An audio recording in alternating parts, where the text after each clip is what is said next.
this is our shaker. This is where we do additional validation beyond the BSR test track. In addition, we also use the Chelsea Proving Ground profiles that are a little more aggressive and that'll catch issues we just don't catch on our BSR test track.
Body shop is where you build the foundation. This is the foundation for every single general assembly plant. We build to the 10th of the mill. Our dimensional integrity is very critical to the rest of the process. You build a rigid steel structure and you send it to paint shop. This body shop here is like around 650,000 square feet. There's more than 500 employees work in this body shop between hourly and salary. From start to finish, it's around 2 hours.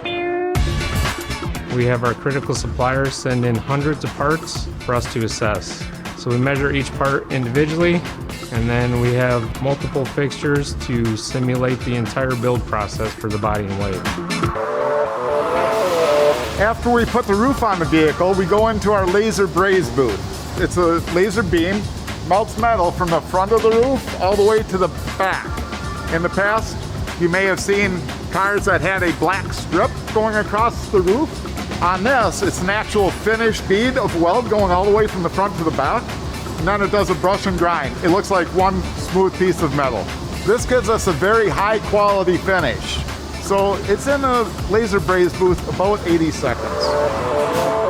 This is one of our 10 inspection stations we do for our weld integrity for the body shop. So as we weld in the different processes throughout the plant here, we have these stations set up.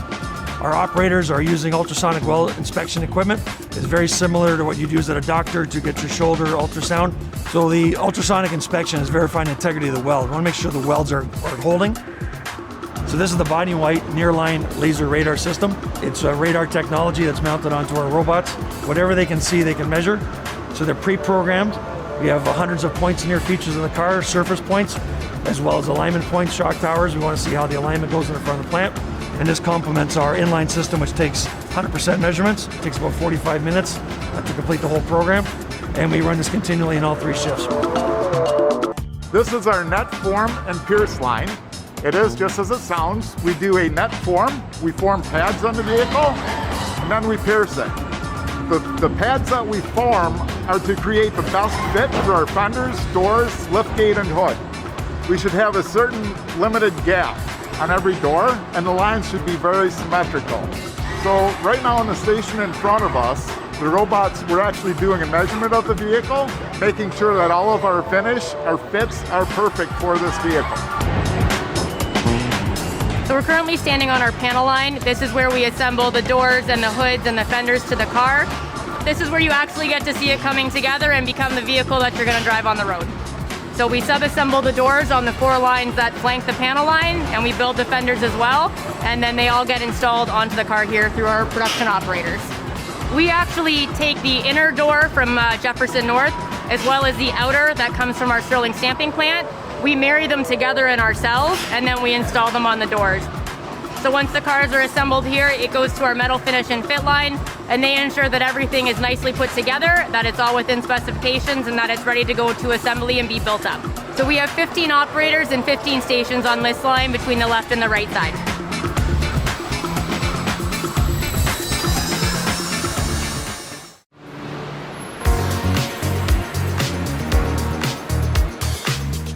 To give you some highlights of our facility, it's just under 800,000 square foot. There are 5 floors. It's about a 12-hour process from the beginning to the end. The paint shop process primarily comes for body and white. The car is in white metal. It goes through phosphate e-coat, putting the first layer of corrosion protection on. We're at Electrocoat. This is e-coat stage 1. This paint that is electrochemically applied through our 87 anodes that are in the tank that's charged by the DC rectifier. Well, it charges the paint to the car, the unit that's present in there. You got about a 3 to 5 minute dwell time through the system. Then we go down to sealer, where we're sealing the cars. So we use sealer anywhere that there's an edge or an overlap of sheet metal to prevent leaks or rust or vibration, anything that would allow water to get in or outside of the body. Sealer automation consists of 28 robots in total. There's 22 sealing robots and then 6 overhead robots that open the lift gates and the hoods. Then we put our prime layer on, our base, and our clear. Primer is basically right in the middle of the entire paint shop. Having a nice even layer of primer on there allows our base coat to adhere to something that's nice and smooth and flat. And then that durability protection is important for the long-term viability of our products. In this booth, we have 8 robots. 6 of them are always functioning at a time. Well, all 6 of them put paint on 100% of our cars. So every single one of our cars that goes through the booth gets this gray primer on it. Further downstream, we have our two-tone booth, which puts our black roof monocoat on the car. About 40% of our cars will have that black monotone roof. Following that two-tone process, the cars go through an oven where those paints are cured before getting painted with our base coats and clear coats. We are in the top coat area of paint. We are at base coat 2. So it goes through a dehydration zone. So what happens there is it removes all of the water and solvent from the paint. It then goes into the clear coat zone, which applies the final protective coating to the surface of the vehicle. The final step is the oven, and that's after clear coat. So they cure, and when they come out, they're ready to go outside. And we come to the end product where we finesse and polish it out. So this is our finesse department. So the cars come into the station, way down there at station 300, which is our seat confined station. Then after that, it leaves through that station. Then the employees behind that will then have a sander with 3,000 grit sandpaper, deionized water, and they're removing any imperfections on the car. As they move through the station, then you have auditors sitting here looking at it to make sure that everything is perfect on this vehicle. And this department is the guarantee when that vehicle leaves this building, our paint shop, state-of-the-art paint shop, that you have the best paint job in the world.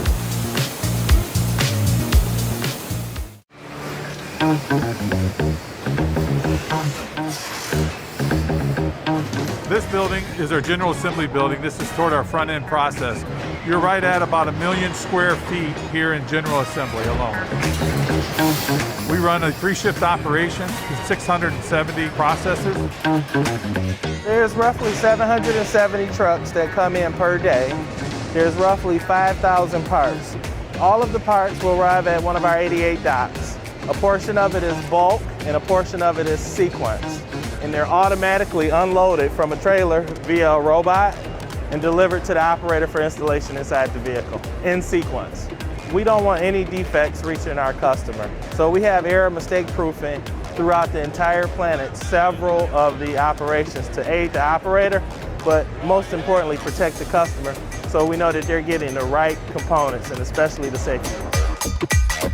General assembly broken out into trim, chassis, and final. In trim, the key components are your sunroof install, your wiring harness, your instrument panel install, quarter glass, as well as windshield and back glass. Currently we're in General Assembly, Trim 1. It's the first automation cell inside General Assembly. Within this automation station, they're installing auxiliary battery for some of the autonomous features. That battery is going to be installed in the tub that's being installed with this robot. And then these operators are secondary securing it due to the trail rated features on the car. As it goes from trim, it also then starts to merge in with chassis. In chassis, we start with the engine at our engine pedestal line and then our dress line. And then we move that over to our carding system on chassis 1. And then we finish up the underbody. And then we marry the two together, the body and the chassis. And then it goes over into chassis 2, where you're essentially connecting your major hoses for coolants, lines for AC, as well as your major electrical connections that go from the chassis to the body.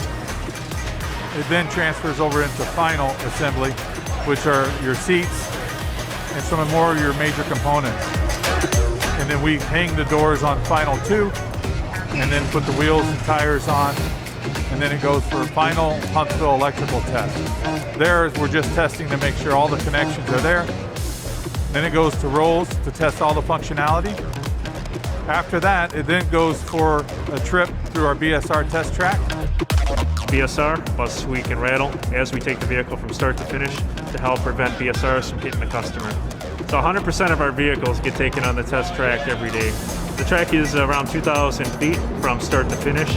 There's 11 different elements on the track, anything from a speed bump to gravel to patch pavement. It takes about 3 minutes for the entire process for each vehicle. This is our shaker. This is where we do additional validation beyond the BSR test track. In addition, we also use the Chelsea proving ground profiles that are a little more aggressive and that'll catch issues we just don't catch on our BSR test track. And then if successful, it proceeds on to our inline water test. This test has sprays that are 360 degrees all around the vehicle, including the underbody. We test 100% of our vehicles through here. It's a 3-minute test, 30 PSI. There's 600 nozzles in there, and we're just checking for any water intrusion into the interior of the vehicle. After water test, it then comes to the certification line for final certification. When you take a look at what the customer feels, sees, and uses, it's all done here in general assembly.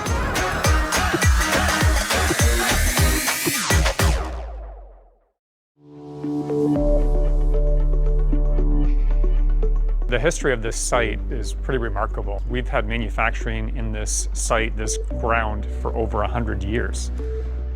Back in 1916, this location was the Michigan Stamping Company. Briggs Manufacturing bought the plant in 1920. Then in 1953, that's when Chrysler Corporation came in and purchased Briggs Manufacturing and acquired the Mack property. Chrysler continued stamping on this site until the late 80s, and then there was a period of time when there was no production.